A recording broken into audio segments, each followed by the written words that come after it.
میرے بھائیوں، زکوٰۃ جس آدمی کے اوپر واجب ہے اس میں دو چیزوں کا پایا جانا ضروری ہے۔ نمبر ایک کہ وہ آزاد ہو، غلام نہ ہو، لونڈی نہ ہو۔ آج کل غلام یا لونڈیاں نہیں ہوتے، لیکن میں احتیاطاً مسئلہ بیان کر رہا ہوں۔ پہلے ہوتے تھے اور آئندہ پھر شاید کبھی وقت آئے جب جہاد ہوگا، جب پھر لونڈیاں ہوں گی، غلام ہوں گے۔ تو بہرحال جو لونڈی ہے یا غلام ہے اس کے اوپر زکوٰۃ نہیں ہے۔ اس کے اوپر کیوں زکوٰۃ نہیں؟ کون سا بھائی بتائے گا جی؟ اس کے اوپر کیوں زکوٰۃ نہیں ہے؟ کیونکہ وہ جو اس کے پاس مال ہے اس کا نہیں ہے، وہ اس کے مالک کا ہے۔ زکوٰۃ دے گا تو اس کا مالک دے گا، وہ خود بھی کسی کی ملکیت ہے، جو اس کے پاس ہے وہ بھی اس کے مالک کا ہے۔ اسی لیے نبی علیہ السلام فرماتے ہیں، بخاری شریف کی حدیث ہے، من باع عبدا وله مال فماله للذي باعه الا ان يسترق المبتاع، کہ جب کوئی آدمی غلام بیچے تو جو غلام کے پاس مال ہے وہ بیچنے والے کا ہے، کیونکہ وہی مالک تھا اس کا۔ ہاں اگر خریدنے والا شرط لگا لے کہ میں غلام تب خریدوں گا جب وہ مال بھی مجھے دو جو اس کے پاس ہے، پھر الگ بات ہے۔ تو اس سے پتا چلا کہ غلام کے پاس، لونڈی کے پاس جو مال ہوتا ہے اس کا اپنا نہیں ہوتا، اس لیے اس کے اوپر زکوٰۃ نہیں ہے۔ دوسرے نمبر پہ کافر کے اوپر زکوٰۃ نہیں ہے۔ کافر کے اوپر زکوٰۃ، میرے بھائی کیا ہوا، سوئے ہوئے ہیں یا روزہ لگ گیا ہے؟ میں چاہتا ہوں یہ مسئلے آپ کو زبانی یاد ہو جائیں۔ اگر آپ میرے ساتھ نہیں رہیں گے تو آپ کی توجہ کہیں اور چلی جائے گی۔ تو اس لیے دوسری شرط کیا ہے کہ زکوٰۃ اس آدمی کے اوپر ہے جو مسلمان ہو، کافر نہ ہو۔ تو میرے بھائیوں، کیا یہاں پہ ہمیں اللہ کا شکر ادا نہیں کرنا چاہیے کہ اللہ نے ہمیں مسلمان بنایا، اسی لیے اللہ ہماری زکوٰۃ کو قبول کرتا ہے۔ کافر زکوٰۃ دے بھی تو اللہ کہتے ہیں میں قبول نہیں کروں گا۔ کیا یہاں پہ اللہ کا شکر ادا نہیں کرنا چاہیے؟ یمنون علیک ان اسلموا قل لا تمنوا علی اسلامکم بل اللہ یمن علیکم ان ہداکم للایمان ان کنتم صادقین۔ یہ لوگ احسان کرتے ہیں جی ہم مسلمان ہوئے ہیں، یعنی کہ نبی علیہ السلام کے پاس آ کے کئی لوگ یہ بات ایسے کرتے جیسے اللہ کے رسول کے اوپر احسان کر رہے ہوں، جی ہم نے اسلام قبول کیا، آپ کا دین قبول کیا ہے۔ جیسے آج کئی لوگ اگر صحیح عقیدہ قبول کر لیں تو جن کی بات مان کے صحیح عقیدہ قبول کیا ہوتا ہے تو ان کے اوپر بوجھ بن جاتے ہیں، اس کے اوپر احسان جتاتے رہتے ہیں۔ تو اللہ نے کہا یہ تمہارا احسان نہیں ہے، تم مسلمان ہوئے ہو، یہ تمہارا احسان نہیں ہے، اللہ کا احسان ہے کہ اللہ نے تم کو مسلمان ہونے کی توفیق دی ہے۔ آپ عمرے پہ آئے ہیں 1.5 لاکھ روپیہ لگا کے، 2 لاکھ روپیہ لگا کے، قیمتی وقت نکال کر، یہ آپ کا اللہ کے اوپر احسان نہیں ہے، اللہ کا آپ کے اوپر احسان ہے۔ آپ سے زیادہ مالدار وہاں پہ بیٹھے ہوئے ہیں، کئی لوگوں نے پاسپورٹ بھی جمع کروائے تھے، ویزے نہیں لگے، اور کئی لوگوں کو پاسپورٹ جمع کروانے کی بھی توفیق نہیں ملی۔ آپ مسجد نبوی میں بیٹھے ہوئے ہیں، کس کا احسان ہے؟ اللہ کا احسان ہے۔ آتے ہیں وہی جنہیں کون بلاتا ہے؟ اللہ بلاتا ہے۔ آتے ہیں وہی جنہیں سرکار کا رب بلاتا ہے۔ آپ کو یہاں پہ بلانے والا اللہ ہے، عمرے پہ لانے والا اللہ ہے، نماز پڑھنے کی توفیق دینے والا اللہ ہے، بیگم نیک بیگم دینے والا، خوبصورت بیگم دینے والا اللہ ہے، اولاد دینے والا اللہ ہے، شفا دینے والا اللہ ہے، رزق دینے والا اللہ ہے، غوث آدم صرف اللہ ہے، داتا اور دستگیر صرف اللہ ہے، غریب نواز صرف اللہ ہے، حاجت روا مشکل کشا صرف اللہ ہے، اللہ کے سوا کوئی اور ان اختیارات کا مالک نہیں ہے۔ تو میرے بھائیو، زکوٰۃ اس کے اوپر ہے جو آزاد ہو اور مسلمان ہو۔ کافر زکوٰۃ دے بھی تو اللہ کے ہاں قابل قبول نہیں ہے۔ اللہ فرماتے ہیں وما منعهم ان تقبل منهم صدقاتهم الا انهم كفروا بالله وبرسوله ولا يأتون الصلاة الا وهم كسالى ولا ينفقون الا وهم كارهون۔ یہ آیت بڑے توجہ سے سننے والی ہے۔ اللہ کہتے ہیں کہ اللہ ان کی زکوٰۃ قبول کیوں نہیں کرتا، ان کا صدقہ قبول کیوں نہیں کرتا؟ فرمایا اس لیے کہ یہ اللہ کے منکر ہیں۔ پہلا جرم کیا، کس کے منکر ہیں؟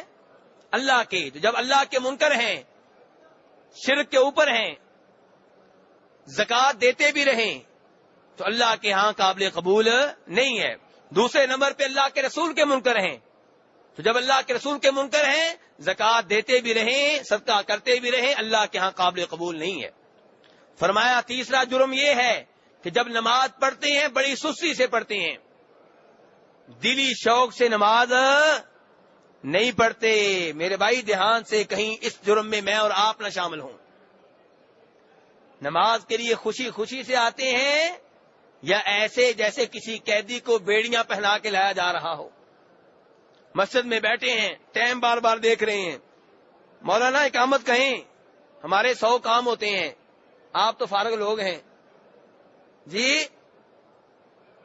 ایسے مسجد میں بیٹھے ہیں جیسے قیدی بیٹھا ہو۔ ٹھیک ہے مجبوریاں ہوتی ہیں، میں مانتا ہوں، لیکن کم از کم دلی شوق تو ہو، مسجد میں دل تو لگتا ہو۔ ایسا تو نہیں کہ جیسے جیل میں قیدی بیٹھا ہوتا ہے۔ جن 7 آدمیوں کو اللہ تعالیٰ روز قیامت اپنے عرش کا سایہ دیں گے، ان میں سے کون ہوگا؟ رجل قلبہ معلق بالمساجد، وہ آدمی جس کا دل مسجد کے ساتھ لگا ہوا ہے۔ گھر گیا ہے، بار بار ٹائم دیکھتا ہے کہ کب اذان ہوگی، مسجد میں جانے کا پھر موقع ملے گا۔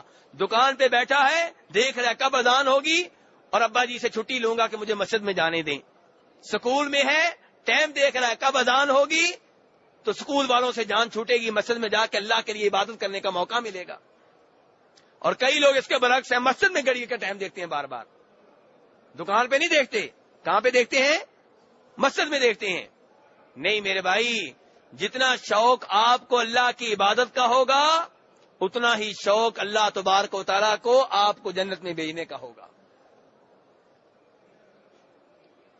تو جن کا اللہ صدقہ خیرات قبول نہیں کرتا، ان کا ایک جرم کیا ہے؟ نماز کے لیے آتے ہیں تو سستی سے، دلی شوق نہیں ہے۔ اور فرمایا ان کا اگلا جرم یہ ہے کہ اللہ کی راہ میں خرچ کرتے بھی ہیں تو نہ چاہتے ہوئے، وَلَا يُنْفِقُونَ إِلَّا وَهُمْ كَارِهُونَ، اللہ کی راہ میں دیتے ہیں، دلی شوق نہیں ہوتا، دلی سکون نہیں ہوتا، دلی رغبت نہیں ہوتی، ایسے جیسے چٹی ہو، جرمانہ ہو، جیسے دھکے سے لیا جا رہا ہو۔ تو اللہ کہتے ہیں مجھے ایسے لوگوں کا صدقہ خیرات نہیں چاہیے۔ تو اس لیے میرے بھائیوں، اللہ تبارک و تعالی زکوٰۃ ان کی قبول کرتے ہیں جو مسلمان ہوتے ہیں۔ تو اس لیے وہ آدمی جس سے زکوٰۃ لی جائے گی وہ آزاد ہونا چاہیے، مسلمان ہونا چاہیے۔ یہاں پہ چھوٹا سا سوال ہے، چھوٹا بچہ ہے، کروڑوں کا مالک ہے، کیا اس کے اوپر زکوٰۃ ہے کہ نہیں؟ پاگل ہے، دیوانہ ہے، مینٹل ہے، کوئی عقل کام نہیں کرتی، لیکن وراثت میں کروڑوں روپے آیا ہے، کیا اس کے اوپر زکوٰۃ ہے کہ نہیں؟ ہمارے ہاں یہ بھی ایک عجیب بات ہے، میں کئی دفعہ توجہ دلا چکا ہوں، لوگ کہتے ہیں جی اس کی مدد کریں، یتیم ہے۔ بھئی یتیم ہونا معیار نہیں ہے، یتیم ہو سکتا ہے اربوں کا مالک ہو۔ ایسا ہوتا ہے کہ نہیں ہوتا؟ اب میں نام نہیں لینا چاہتا، میں سیاست میں نہیں پڑھنا چاہتا، ورنہ نام لوں تو آپ بھی سمجھائیں گے کہ کتنے یتیم ایسے ہوتے ہیں جو جن کی دولت کا آپ شمار نہیں کر سکتے۔ تو یتیم ہونا معیار نہیں ہے۔ تو کہنے کا مطلب یہ ہے، بہرحال میرا مسئلہ اس وقت یہ ہے کہ جو چھوٹا بچہ ہے، چاہے یتیم ہو چاہے یتیم نہ ہو، کروڑوں کا مالک ہے، اربوں کا مالک ہے، دیوانہ ہے یا مینٹل ہے، ان دونوں کے اوپر زکوٰۃ ہے کہ نہیں؟ جی میرے بھائیوں، ہے جی۔ یہاں میں تھوڑا سا اختلاف بتانا چاہوں گا۔ علماء کرام کی اس بارے میں 2 رائے ہیں۔ کچھ علماء کرام کہتے ہیں ان 2 کے اوپر زکوٰۃ نہیں ہے۔ کیوں جی زکوٰۃ نہیں ہے؟ کہتے ہیں وہ چھوٹا ہے، وہ پاگل ہے، زکوٰۃ عبادت ہے، عبادت میں نیت ہونی چاہیے، ان دونوں کی تو نیت ہی نہیں ہے، تو کیسے آپ ان سے زکوٰۃ لیں گے؟ اور دوسرا وہ کہتے ہیں یہ تو مکلف ہی نہیں ہے، ان کے اوپر تو ابھی شریعت لاگو ہونا شروع نہیں ہوئی، یہ تو نابالغ ہیں۔ اور تیسرے نمبر پہ اگر آپ ان سے زکوٰۃ لیتے رہیں گے تو ان کا مال ختم ہو جائے گا، کیونکہ وہ کون سے بڑے ہیں کہ مال کو بڑھا رہے ہوں۔ یہ دلائل بظاہر عقل کو لگتے ہیں، یہ دلائل بظاہر عقل کو لگتے ہیں، لیکن مسئلہ یہ ہے کہ جن لوگوں کا یہ موقف ہے ان کے مقابلے میں صحابہ کرام ہیں. ادھر کوئی صحابی نہیں ہے، ادھر صحابہ کرام ہیں. جناب عمر کا موقف یہ ہے کہ ان دونوں کے اوپر زکوٰۃ ہے. جناب علی کا موقف یہ ہے کہ ان دونوں کے اوپر زکوٰۃ ہے. عبداللہ ابن عمر کا موقف یہ ہے کہ ان دونوں کے اوپر زکوٰۃ ہے. جناب عائشہ کا موقف یہ ہے ان دونوں کے اوپر زکوٰۃ ہے. جابر بن عبداللہ کا یہ موقف ہے کہ ان دونوں کے اوپر زکوٰۃ ہے. اور صحابہ کرام کا اس بارے میں کوئی اختلاف نہیں ہے. جو صحیح روایات ملتی ہیں ان کے مطابق صحابہ کرام کا اس بات پہ اتفاق ہے کہ ان دونوں کے اوپر زکوٰۃ ہے. اور ویسے بھی زکوٰۃ والی جو آیات اور حدیث ہیں ان میں کہیں بھی نہیں کہا گیا کہ اگر بچہ ہو تو اس کے اوپر زکوٰۃ نہیں ہے، اگر مینٹل ہو تو اس کے اوپر زکوٰۃ نہیں ہے. ویسے بھی چھوٹا بچہ روزہ رکھے تو روزہ ہو جائے گا کہ نہیں؟ نماز پڑھے تو نماز ہو جائے گی، حج کرے تو ہو جائے گا، تو ایسے زکوٰۃ بھی ہو جائے گی. ٹھیک ہے. اور ایسے ہی مینٹل جو ہے، مینٹل اگر کسی کا نقصان کر دے، کسی کی بھینس کو ذبح کر دے، تو اس کے اوپر جرمانہ ہے کہ نہیں؟ ہے، بالکل ہے. کون ادا کرے گا؟ اس کے والی وارث ادا کریں گے جنہوں نے اسے کنٹرول کر کے نہیں رکھا. تو اس لیے زکوٰۃ ہے، مینٹل کے اوپر بھی ہے اور چھوٹے بچے کے اوپر بھی ہے. زکوٰۃ ویسے بھی مالی حق ہے، جسمی حق، بدنی حق نہیں ہے. تو مال کے اوپر زکوٰۃ ہے، چاہے مال مینٹل کا ہو، چھوٹے کا ہو، بڑے کا ہو، مرد کا ہو یا عورت کا ہو. میرے بھائیوں، اب مسئلہ یہ ہے کہ وہ مال جس کے اوپر زکوٰۃ لگتی ہے اس کی کیا شرائط ہیں. پہلے میں 2 شرائط بتائی ہیں اس آدمی کی جس کے اوپر زکوٰۃ ہے. پہلی کیا بتائی تھی کہ وہ آزاد ہو، دوسری کیا کہ وہ مسلمان ہو، کافر نہ ہو. دیکھا، لگتا ہے سبق یاد نہیں ہوا، اسی لیے میں کہتا ہوں آپ کی توجہ میرے ساتھ رہنی چاہیے. تو وہ آدمی جس کے اوپر زکوٰۃ ہے اس میں 2 چیزوں کا پایا جانا ضروری ہے. نمبر 1 وہ کیا ہو؟ آزاد ہو. نمبر 2 مسلمان ہو. اور اب وہ مال جس مال کے اوپر زکوٰۃ ہے اس کی کیا شرائط ہیں؟ نمبر 1، وہ مال اس قسم کا ہو جس مال کے اوپر شریعت نے زکوٰۃ لاگو کی ہو. کئی مال ایسے ہوتے ہیں جن کے اوپر شریعت نے زکوٰۃ لاگو نہیں کی ہوتی، جیسے سبزیاں ہیں. صحیح بات یہ ہے کہ سبزیوں کے اوپر کوئی زکوٰۃ نہیں ہے. جو آمدنی آئے گی اور وہ سال بچی رہے گی تو پھر جا کے وہ آمدنی کے اوپر زکوٰۃ ہے، سبزیوں کے اوپر زکوٰۃ نہیں ہے.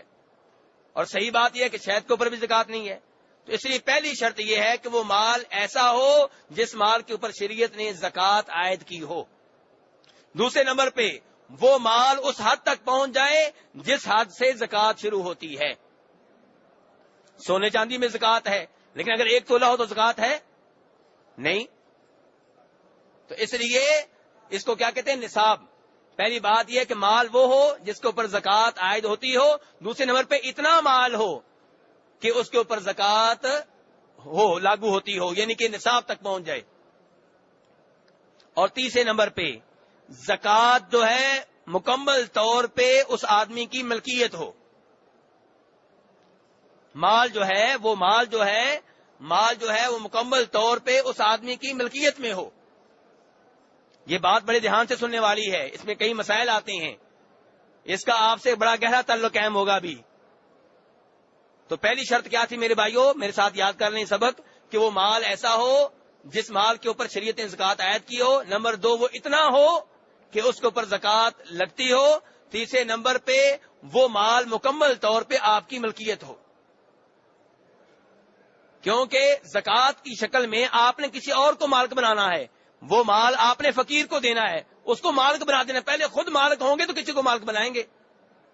جو مال مکمل طور پہ آپ کی ملکیت میں نہیں ہے اس کا مالک آپ کسی اور کو کیسے بنائیں گے؟ اسی لیے اللہ تعالیٰ کیا فرماتے ہیں؟ خذ من اموالہم صدقہ، کہ زکوٰۃ ان کے مال میں ہے، ان کا مال، کسی اور کے مال میں نہیں. جو آپ کا مال ہے، آپ کی ملکیت ہے، اس میں زکوٰۃ ہے. یہاں سے وہ مسئلہ شروع ہوگا کہ جو قرض ہے، قرض کے اوپر زکوٰۃ کون دے گا؟ کیا وہ زکوٰۃ دے گا جس نے قرض دیا ہے، یا وہ دے گا جس کے پاس قرض ہے؟ اس شرط کا تعلق اس مسئلے سے ہے. یہ مسئلہ جو ہے کئی بھائی پوچھتے ہیں کہ میں نے قرضہ دیا ہوا ہے، کیا میرے اوپر زکوٰۃ ہے؟ میں نے قرضہ لیا ہوا ہے، کیا اس کے اوپر زکوٰۃ ہے؟ تو میرے بھائیوں، اس میں کافی اختلاف ہے، اور میں بتاؤں گا درست اور راجح بات کیا ہے۔ راجح بات یہ ہے کہ جو قرضہ آپ نے دیا ہوا ہے، اگر آپ کا غالب گمان یہ ہے کہ وہ آپ کو مل جائے گا تو آپ کے اوپر زکوٰۃ واجب ہے، یعنی کہ اس کے اوپر جس نے قرضہ دیا ہوا ہے، دیگر مال کے ساتھ ملا کے آپ اس کی بھی زکوٰۃ دیں گے، کیونکہ وہ غالب گمان کیا ہے کہ آپ کو مل جائے گا۔ اس کا مطلب یہ کہ مال آپ کے پاس ہی ہے۔ مثلا جس کو آپ نے مال دیا ہے وہ صاحب حیثیت ہے، ایسا آدمی نہیں ہے کہ جو خود غریب ہو اور آپ کو خطرہ ہو، اس کو قرضہ دے تو دیا ہے لیکن لگتا نہیں کہ واپس کرے گا، آپ کو امید ہے، آپ کا غالب گمان ہے کہ واپس کر دے گا۔ اور دوسرے نمبر پہ وہ مانتا ہے کہ میں نے قرضہ لیا ہوا اور دوں گا، ایسا نہیں ہے جو کہے یہی میں نے تو قرضہ لیا ہی نہیں، کوئی گواہ لے کر آؤ، ثابت کر کے دو۔ تو اگر مال آپ کا ایسا ہے جس کے بارے میں آپ کو امید ہے کہ یہ واپس ملے گا اور صاحب حیثیت آدمی کے پاس ہے، خطرے میں نہیں ہے، کوئی مسئلہ نہیں ہے، تو پھر آپ اس کی زکوٰۃ ادا کریں گے۔ یہی موقف ہے جناب عمر کا، جناب عثمان کا، جناب عبداللہ ابن عمر کا، جیسا کہ روایت کیا ہے ابو عبید نے اپنی کتاب الاموال میں۔ اور دوسری شکل یہ ہے کہ آپ کا مال جو آپ نے قرضہ دیا ہے وہ خطرے میں ہے، کسی غریب کو دے بیٹھے ہیں، اب آپ نے کہا چلو دے واپس کر دے گا تو الحمدللہ، نہ واپس کرے تو کوئی بات نہیں، یا جب آپ نے دیا تھا وہ امیر تھا، بعد میں اس کے اوپر ازمائشیں آ گئیں، کوئی آفت آئی، کوئی مصیبت آئی، اب آپ کو لگتا نہیں کہ وہ قرضہ واپس کر دے گا، یا آپ نے اس کو ایماندار سمجھ کے دیا، وہ اب انکاری ہو گیا، کہتا ہے میں نے قرض لیا ہی نہیں، کوئی گواہ لے کر آؤ، تو ایسا جو قرض ہے کیا اس کے اوپر زکوٰۃ ہے کہ نہیں، اس میں بہت زیادہ اختلاف ہے، اور مناسب بات یہ ہے کہ اس کی زکوٰۃ آپ کے اوپر نہیں ہے، لیکن وہ قرضہ جب واپس ملے گا تب آپ 1 سال کی زکوٰۃ ادا کر دیں۔ وہ قرضہ جو آپ کا پھنسا ہوا تھا، جو خطرے میں تھا، جو ملنے کی امید نہیں تھی، جب واپس مل جائے تو 1 سال کی زکوٰۃ ادا کر دیں۔ اب مسئلہ یہ ہے کہ قرضہ آپ کے اوپر ہے، پہلی شکل کیا تھی، قرضہ آپ نے دیا ہوا تھا، واپس لینا تھا، اب قرضہ آپ نے لیا ہوا آپ کے ذمہ ہے، تو آپ کے پاس اتنا زیادہ مال ہے کہ زکوٰۃ تو لاگو ہو رہی ہے لیکن ساتھ قرضہ بھی ہے۔ اب تو میرے بھائیوں، جتنا آپ کے اوپر قرضہ ہے اتنا مال آپ الگ کر دیں، آپ کے پاس ہے ٹوٹل 1 لاکھ روپیہ، 25,000 روپیہ آپ کے اوپر قرضہ ہے وہ الگ کر دیں، باقی کتنے رہ گئے، 75,000 کی زکوٰۃ دیں۔ اور اگر زکوٰۃ عائد ہو رہی ہے 39,000 روپے کے اوپر اور قرضہ دینا ہے آپ نے 2,000 روپیہ، 2,000 الگ کر دیں، بھائی کتنا رہ گیا، تو اب آپ کے اوپر زکوٰۃ نہیں ہے، کیونکہ اب زکوٰۃ لاگو ہو رہی ہے 38,000 روپے 800 روپے کے اوپر۔ اس سال جو حکومت پاکستان نے اعلان کیا ہے، یہ میں 38,800 روپے جو بولتا ہوں پاکستانیوں کے لحاظ سے، انڈین بھائیوں کے لحاظ سے نہیں، ان کی کرنسی کا ریٹ اور ہے، ٹھیک ہے، یہ تو چونکہ میں نے اخبار میں پڑھ لیا تو میں نے محفوظ کر لیا کہ چلو ہمارے لیے کام آسان ہو گیا بتانا، ٹھیک ہے۔ بنیادی طور پہ آپ جانتے ہیں 52.5 تولے چاندی کے برابر جس کے پاس کرنسی ہو، یا 7.5 تولے سونے کی مالیت کے برابر جس کے پاس پیسے روپے ہوں، لیکن اس سال جو اعلان کیا گیا ہے پاکستان میں وہ 38,800 روپے کا ہے۔ تو بہرحال میرے بھائی، جتنا قرضہ ہے اتنے پیسے لگ کر دیں، اب دیکھیں باقی کے اوپر زکوٰۃ عائد ہوتی ہے کہ نہیں، اگر ہوتی ہے تو ادا کریں، اگر نہیں تو پھر آپ کو معاف ہے۔ تو اب کتنی شرطیں ہوگی میرے بھائیوں؟ جی، وہ مال جس مال کے اوپر زکوٰۃ عائد ہوتی ہے اس کی کتنی شرطیں ہو گئیں؟ 3، پھر سن لیں۔ نمبر 1 کہ وہ مال ایسا مال ہو جس کے اوپر شریعت نے زکوٰۃ عائد کی ہو۔ نمبر 2 اتنا زیادہ ہو کہ اس کے اوپر زکوٰۃ عائد ہوتی ہو۔ نمبر 3 مکمل طور پہ آپ کی ملکیت میں ہو۔ اور چوتھے نمبر پہ اس کے اوپر 1 سال گزر جائے۔ آپ کے پاس کروڑوں روپے آئے اور چلے گئے، 1 مہینے کے شروع میں آپ کروڑ پتی بنے اور آخر میں پھر 0 پتی بن گئے، تو اب زکوٰۃ ہوگی؟ نہیں۔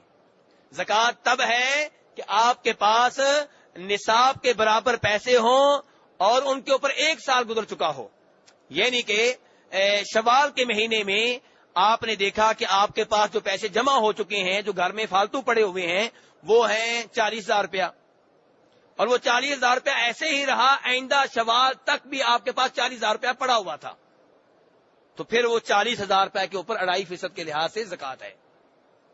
اگر شوال میں پیسے آئے اور ذوالقعدہ میں نقصان ہو گیا، اڑ گئے، ذی الحجہ میں بھی 5-10 ہزار روپیہ تھا، آگے محرم کا مہینہ آیا، اس میں بھی 30,000 روپے تھے، سفر کے مہینے میں 35,000 ہو گئے، اور ربیع الاول کے مہینے میں 40,000 روپے ہو گئے۔ اب سال کب سے شمار کریں گے؟ جی لگتا ہے انگلش مہینوں کا نام لینا پڑے گا، عربی مہینے کام نہیں آئیں گے یہاں، لگتا ہے ایسے ہی ہے نا، اسلامی مہینے مسلمانوں کے سامنے کام نہیں آئیں گے، مسلمانوں کے سامنے دوسرے مہینوں کا نام لیں گے تب پتا چلے گا۔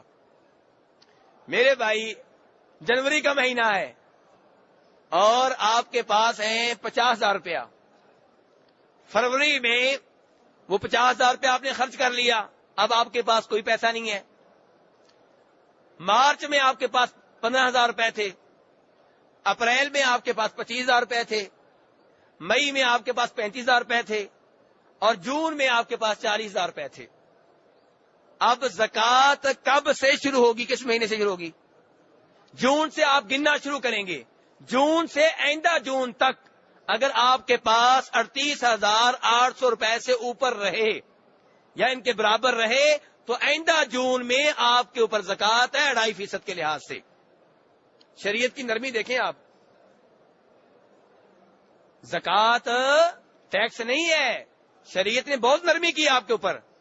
شریعت نے تب زکوٰۃ آپ کے اوپر عائد کی ہے جب شریعت نے دیکھا بھائی اس کے پاس 40,000 روپے ایک سال سے پڑا ہوا ہے، ایک سال سے پڑا ہوا، اس نے کچھ نہیں کیا، اس کا مطلب یہ ہے کہ اس کا گھر کا خرچہ چل رہا ہے، سارے کام ہو رہے ہیں، پھر بھی یہ 40,000 روپیہ الگ پڑا ہوا ہے۔ پھر شریعت نے کہا جی اس کے اوپر وہ بھی کتنا کہا؟ 2.5%، 2.5% بس۔ تو میرے بھائیو اب بتائیں زکوٰۃ جرمانہ ہے یا سعادت ہے؟ سعادت ہے، اللہ نے آپ کو دیا ہے، اللہ چاہتے تو کہتے سارے کا سارا دے دو، ٹھیک ہے، لیکن اللہ نے کتنا کہا؟ 2.5%۔ تو میرے بھائیو یہ زکوٰۃ کے چند ایک مسائل تھے جو آج بیان کر دیے ہیں، انشاءاللہ زکوٰۃ کا موضوع ابھی 1-2 روز جاری رہے گا، اس کے بعد پھر کسی اور موضوع کی طرف منتقل ہوں گے۔ اللہ تبارک تعالیٰ سے دعا ہے کہ ہمیں دین کے مسائل کو پیار و محبت سے سننے کی، سمجھنے کی، عمل کرنے کی توفیق عنایت فرمائیں۔ آخر میں آپ کے لیے نبی علیہ السلام کی زبان سے خوشخبری ہے، آپ نے فرمایا تھا کہ جو میری اس مسجد میں علم لینے کے لیے آئے یا علم دینے کے لیے آئے وہ ایسے ہی ہے جیسے اللہ کی راہ میں جہاد کر رہا ہے۔ یہ حدیث صحیح ہے اور اس کا تعلق صرف مسجد نبوی سے ہے، کسی اور مسجد سے نہیں ہے۔ اور آپ نے ابھی جو مجھے 1-1.5 گھنٹہ دیا ہے، آپ ماشاءاللہ بڑے پیار و محبت سے بیٹھے رہے ہیں، خوشک موضوع تھا پھر بھی آپ بیٹھے رہے ہیں، لیکن انشاءاللہ آپ اجر و ثواب سے محروم نہیں رہیں گے۔ اللہ تعالیٰ مجھے بھی اور آپ کو بھی اجر و ثواب سے محروم نہ کریں، بلکہ ہماری اگر نیت میں کوئی خرابی تھی، اگر کوئی ریاکاری تھی، کوئی شہرت کا مسئلہ تھا یا کوئی اور مسئلہ تھا، اللہ تعالیٰ نظر انداز فرما کے اسے قبول فرما لیں۔